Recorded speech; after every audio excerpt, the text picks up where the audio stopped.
ఏయ్ అంతా జాగ్రత్తగా నడవండి. ఇది అసలే ఏనుగుల గుట్ట. చూసుకోకుండా ఏదైనా ఏనుగు కాలి కింద పడితే నలిగిపోతారు. మేము జాగ్రత్తగానే నడుస్తాం. ముందు నువ్వు ఆగటం ఆపి త్వరగా నడు. అన్నాయ్ ఏనుగన్నాయ్, కింద నేనున్నాను, కొంచెం చూసుకుని వెళ్ళన్నాయ్. ఎవరా మీరంతా? ఇక్కడేం చేస్తున్నారు? ఇది ఏనుగుల గుట్టని తెలియదా? ఇక్కడ మీకేం పనిరా?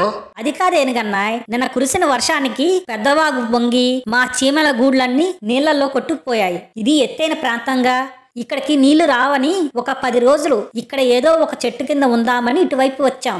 ఏనుగుల గుట్ట మాలాంటి బలవంతులకు మాత్రమే. మీలాంటి అబ్బకులు ఇటువైపు కన్నెత్తి కూడా చూడకూడదు. ఇక్కడి నుండి. అదేంటి ఏనుగన్నయ్య అలా అన్నాడు? మరి ఇప్పుడు ఏం చేద్దాం? మళ్ళీ అడిగి చూద్దాం పద, త్వరగా పద, వెళ్ళిపోతున్నాడు. నాయ్ మీరంతా మహాబలశాలు. మీ కండబలం గురించి అందరికీ తెలుసు. అంత మాత్రాన మిగతా వారిని చిన్నచూపు చూడటం తప్పు. ఏంటిరా? ఏంటి నువ్వు ఆగేది? మీరు మాకన్నా చిన్నవాళ్ళేగా, మరి చిన్నచూపు చూడక మాతో సమానంగా చూడాలా? ఏనుగన్నయ్య కోపం తెచ్చుకోకు. నీకు తెలియందేముంది? అన్ని జీవులకు ఆహార్యము కండబలంలో తేడాలు సహజం. అంత మాత్రాన చూడటానికి చిన్నగా ఉన్నాయి కనుక వారు శక్తిహీనులని అనుకోకూడదు. ఓ అయితే మీలాంటి అబ్బకులకి కూడా బలాలు ఉంటాయా?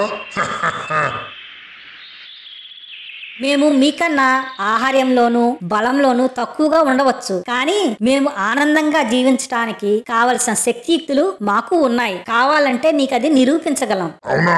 అది చూద్దాం. మనిద్దరం ఒక పందెం వేసుకుందాం. నువ్వు గెలిస్తే మీరంతా మాతో పాటు ఈ ఏనుగుల కుట్టలో ఉండిపోవచ్చు. ఒకవేళ ఓడిపోతే మాత్రం ఇక ఎప్పుడు ఇటువైపు కన్నెత్తి కూడా చూడకూడదు. నాకు సమ్మతమే. ఇంతకీ పందెం ఏంటి? అది మీ ఇష్టం. మీరు ఆలోచించుకుని పందెం ఏంటో చెప్పండి. ఇదిగో అన్నాయ్, ఆ వాగుని దాటి అవతల వైపుకి వెళ్ళాలి. ఇదే పందెం. ఎవరు తక్కువ సమయంలో వెళ్తారో వారు పందెం గెలిచినట్టు. ఓ సింతేనా? ఇప్పుడు చూడు ఎలా వెళ్తాను. ముందు ఏనుగు వాగు దాటడానికి ప్రయత్నం చేయసాగింది. వాగులో నీటి ప్రవాహం చాలా ఎక్కువగా ఉండేసరికి వర్షం కారణంగా అనుకుంటా నీరు చాలా వేగంగా ప్రవహిస్తోంది. కాలు తీసి కాలు వేయాలంటే భయం వేస్తుంది. తిరిగి వెనక్కి వెళ్తే ఆ చీమ ఎగతాళి చేస్తుందేమో.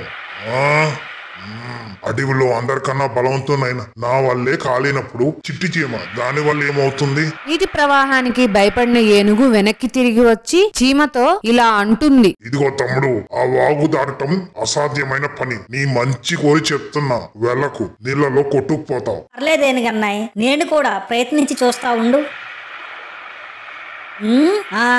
ఈ ఆకుపైన ఎక్కితే సులువుగా అవతల ఒడ్డుకి వెళ్ళిపోవచ్చు. చీమ ఒక పెద్ద ఆకుపైన ఎక్కి వాగును దాటసాగింది.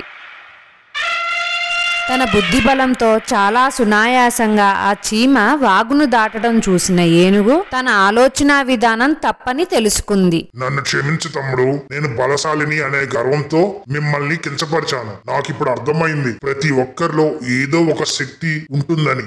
ఎవరిని వారి ఆహార్యము లేదా శక్తి ఆధారంగా తక్కువ అంచనా వేయకూడదు. ప్రతి జీవిలోనూ తనదైన ప్రాముఖ్యత ఉంటుంది.